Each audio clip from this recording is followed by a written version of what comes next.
Tapi Habib Gais kan punya pandangan lain. Saya lempar ke Habib Gais, silakan Habib Gais. Iya. Kalau fatwa dari Darul Ifta Al-Misriyah, lembaga fatwa resmi negara Mesir, tempat kami berdua dulu belajar, batalnya itu apabila masuknya sesuatu atau ain min manfadhin maftuh, dari lubang yang terbuka secara alami. Mulut, lubang hidung, bahkan otak, itu kalau kita suntik, itu juga membatalkan otak bagian atas ya. Nah, terkait dengan hal ini, betul yang disampaikan Sayyidi Wahabibi Ustaz Abdul Somad tadi, beliau saddud dzari'ah, menutup pintu kemungkinan dari batalnya puasa seseorang. Kan kesihan Ustadz Sofyan, orang puasa dari subuh, ketika sudah jam 5, gara-gara dia mencicip dan tertelan tidak sengaja, batal. Meskipun itu tidak sengaja? Meskipun nggak sengaja, tapi ada upaya ke situ. Sama dengan kita istinsyak dan madmadah, kita kumur-kumur, habis kumur-kumur, klok. Al-mubalaghah fil istinsyak nggak boleh. Kenapa? Karena itu bisa membatalkan puasa. Terus kalau sudah batal apa boleh lanjut? Ya nggak boleh. Meskipun batal, jangan dilanjutkan. Wah, ini rasanya sudah tertelan nih. Kalau gitu langsung sajalah bismillahirrahmanirrahim. Nggak boleh seperti itu. Ya, jadi harus kita jaga betul-betul. Jangan sampai puasa kita menjadi batal. Iya. Termasuk kumur yang kita kumurnya masuk 3 keluar 1 nih. Iya. Jadi kentalan 2 nih. Iya, kumurnya pakai kuah rendang. Nah, ya, itu kenyang bahaya, ya. Tapi ini menarik Habib. Tadi berkaitan dengan apa yang disampaikan Ibu tadi, mempersiapkan buka puasa. Saya jadi ingat nih, sekarang kan biasanya kalau puasa nih ada namanya buka bersama. Nah, ini yang sering terjadi nih Habib dan juga Uwas. Ketika kita buka bersama, maksudnya mungkin jalin silaturahim, kemudian kebersamaan begitu ya. Tapi yang sering terjadi ini justru sholat maghribnya ketabrak. Udah sibuk nih ya Bu ya, sibuk wah buka puasa, tapi justru ibadahnya malah terlupakan. Uwas, bagaimana jawabannya Ustaz? Silakan. Beramal dalam Islam itu dasarnya adalah iman dan ilmu. Jadi buka bersama itu bagus, nyambung silaturahim, mempererat ukhuwah, acara reunian, acara pertemuan, kangen-kangenan. Tapi melaksanakan sholat itu ada waktunya. Inna sholata kanat 'alal mu'minina kitaban mauquta. Malaikat Jibril turun setelah Isra Mi'raj memperlihatkan waktunya kapan, tata caranya, lengkap semua dalam bab-bab awal kitab Muwatta Imam Malik bin Anas. Sedemikian detailnya. Jadi kalau sampai la kafarata laha illa dzalik, salat yang sudah ditinggalkan itu tidak bisa ditebus dengan taubat nasuha, tidak bisa ditebus dengan sedekah. Yang bisa menebusnya itu ya salat itu sendiri. Sampai-sampai man taraka sholata muta'ammidan, siapa yang meninggalkan salat secara sengaja, faqad kafara jihara, maka kafirlah dia secara nyata.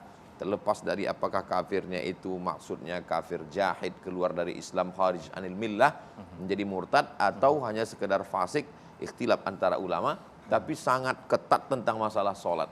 Makanya kalau kita punya umur panjang, badan sehat, kalau nanti kita di Taman Raudhah bisa sholat di mihrabnya Rasul SAW, itu di tiang sebelah kiri bisa dilihat ada tulisan as-sholatu imaduddin, sholat adalah tiang agama. Pidato terakhir Rasulullah SAW itu, pidatonya Abu Bakar, Nabi ketika akan meninggal, kalimat terakhirnya as-salah, as-salah. Dan pidato awal Abu Bakar, Sayyidina Abu Bakar radhiyallahu an ketika menjadi khalifah, qumu ila salatikum yarhamkumullah. Salatlah kamu, maka Allah akan menurunkan rahmatnya untuk kamu. Jadi apalah gunanya puasa kalau sampai salat dia tinggalkan. Jadi bagi saya, hemat saya, tetap laksanakan buka bersama, cari yang dekat masjid atau restoran yang ada masjidnya, lalu kemudian di masjid itu bagi dulu takjil. Takjil itu bukan makanan. Takjil itu ajala yu'ajilu, takjil menyegerakan. Jadi ketika berkumandang azan langsung makan 2-3 butir kurma, 2-3 teguk air, sholat, habis sholat baru makan. Ya makan banyak dulu nanti ada alasan. Ya, kenapa nggak sholat ini, wuduknya payah ini alasan. Tapi yang terjadi sekarang di Indonesia ini takjil itu justru ada gorengan, lontong, semuanya takjil. Jadi bukannya malah menyegerakan, jadi malah memperlambat karena harus banyak yang disantap ya. Oke, saya selanjutnya ke para jamaah yang sudah siap dengan pertanyaannya. Ibu siapa tadi yang sudah siap? Oke, saya geser ke sana. Silakan Ibu. Mic-nya sudah siap? Oke. Dengan Ibu siapa? Silakan. Boleh berdiri, Ibu? Bismillahirrahmanirrahim. Assalamualaikum warahmatullahi wabarakatuh. Waalaikumsalam warahmatullahi wabarakatuh. Saya Ida Utari dari Jamaah Al-Mawadah. Begini Pak Ustadz, Habib izin bertanya. Suatu hari saya terbangun pas puasa, suatu hari saya terbangun pas Allahu Akbar, Allahu Akbar. Waduh, terlambat nih. Akhirnya saya biasanya kalau tidur di sebelah saya itu ada minum. Langsung saya minum ini. Nah, better late than never, gitu pikiran saya Pak Ustadz. Bagaimana hukumnya? Terima kasih. Baik, pertanyaan sangat menarik sekali. Sebelum dijawab, Habib dan juga Uwas, kita sahur dulu. Kita beri kesempatan juga para jamaah yang di sini juga santap sahur. Silakan, Habib dan juga Uwas. Silakan. Jelang azan subuh, kita sudah fresh, gosok gigi, tidak makan, tidak minum. Memang ada sebagian ustadz yang menyampaikan, kata dia kalau makanan sedang di mulut, terdengar suara azan, selesaikan aja. Saya orangnya penasaran, dari mana ustadz ini ngambil dalil?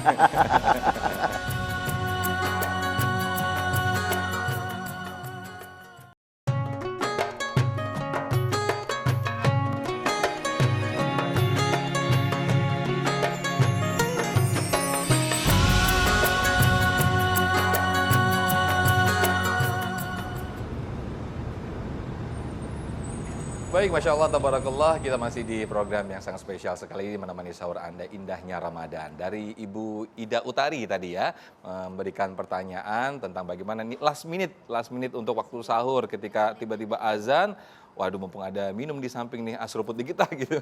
Uwas, silakan untuk dijawab pertanyaannya. Kita startnya puasa itu adalah kulu makanlah, washrabu minumlah hatta yatabayyana lakum, sampai jelas bagi kamu al khaytul abyadu minal khaytil aswadi minal fajr, sampai jelas bagi kamu benang hitam dan benang putih. Sampai ada sahabat Nabi dulu yang membawa benang hitam, benang putih, lalu diluruskan oleh sahabat yang lain, diluruskan Allah melalui ayat itu. Yang dimaksud benang putih, benang hitam itu bukan benang putih dibawa benang hitam. Ayat setelahnya itu menjelaskan minal fajri, maksudnya sampai jelas mana fajar sodik dan fajar kadzib. Jadi kalau sudah terbit fajar sodik, maka kita tidak boleh lagi makan dan minum. Silakan makan, silakan minum, silakan berhubungan sebelum terbit fajar sodik. Fajar sodik itulah maka masuk kumandang azan. Lalu datang dari mana imsak itu?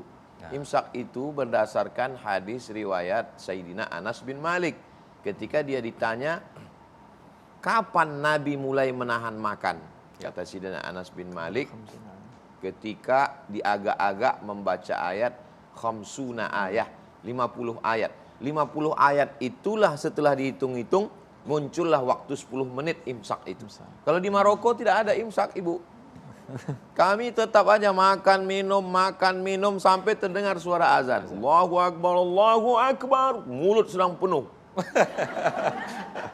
Disitulah baru saya sadar bagusnya manfaat imsak itu. Dengan 10 menit kita mendengar suara imsak, di masjid-masjid ada, maka kita udah gosok gigi bersih. Tingkat kehati-hatian dalam mazhab Syafi'i ihtiyatnya itu tinggi. Sehingga 10 menit itu, 50 ayat itu menjelang azan subuh, kita sudah fresh, gosok gigi, tidak makan, tidak minum. Memang ada sebagian ustadz yang menyampaikan, kata dia kalau makanan sedang di mulut, terdengar suara azan, selesaikan aja. Saya orangnya penasaran, dari mana ustadz ini ngambil dalil? Dari mana? Ternyata setelah saya telusuri, jawabannya saya dapat dari Maulana Syekh Ali Jum'ah. Kata beliau, dulu ada muazin yang azan sebelum masuk waktu. Masuk waktunya itu ketika pada hayya 'alas shalah. Jadi dia mulai azan itu sebelum masuk waktu. Pas ketika masuk waktunya di hayya 'alas shalah. Itulah maka keluar hadis Nabi mengatakan, kalau sedang ada di mulut selesaikan karena waktunya belum masuk. Tapi kita di seluruh Indonesia sekarang, bahkan tadi yang disampaikan Habib, guys, malah azan itu 2 menit setelah masuk waktu. sepakat seluruh azan di Indonesia itu setelah masuk waktu. Jadi kalau ibu, bapak bangunnya pas sedang azan, jangan minum. Atau pas lagi makanan ada di mulut terdengar azan, itu nggak bisa ditelan karena batal puasanya karena sudah masuk waktu. Demikian, wallahu a'lam. Masya Allah, tingkat kehati-hatian yang lebih utama ya, tadi yang disampaikan Habibana ya, itu yang lebih utama karena insya Allah itu akan mendekatkan ketakwaan kita kepada Allah Subhanahu Wa Taala. Nah, saya kembali mengkoleksi pertanyaan-pertanyaan yang sudah siap dari para jamaah di sini, sensitif nih Habib dan juga Was. Bagaimana hukum bermesraan dengan istri sampai keluar cairan ketika sedang puasa di siang hari? Ini terutama pengantin baru nih, makanya jangan nikah pas bulan puasa, enggak ya, jadi ngelarang. Gimana Habib, silakan. Baik, diperbolehkan apabila seorang suami mencium atau menyentuh istrinya dengan catatan Istri tidak sendiri ya Habib ya? Iya, pasti dong. Ini istri tetangga. Ya kan? Istrinya Iya. dengan catatan tidak menimbulkan syahwat. Ya. Adapun madhi ataupun wadi yang keluar, selama yang keluar itu bukan cairan sperma, maka tidak membatalkan puasanya. Karena salah satu yang membatalkan puasa menurut para ulama adalah keluarnya cairan sperma karena sengaja. Kalau ada unsur mubasyarah seperti itu, sengaja menyentuh sana, sengaja menyentuh sini, akhirnya keluarnya adalah mani, maka batal puasanya. Tapi yang keluar itu madhi dan wadi yang biasanya didapatkan dari syahwat yang tidak terlalu memuncak ya. Akhirnya dia keluar cairan, itu hanya sekedar najis saja. Apabila dia sholat dengan pakaian tersebut, maka sholatnya tidak sah. Yang harus dilakukannya adalah bertobat kepada Allah Subhanahu Wa Taala karena sudah mengurangi daripada kesempatan yang Allah Subhanahu Wa Taala buka begitu lebar.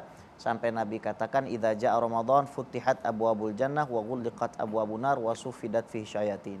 Kalau Ramadan itu datang, maka pintu surga dibuka. Orang masuk surga dipermudah. Pintu neraka ditutup. Orang mau masuk neraka dipersulit.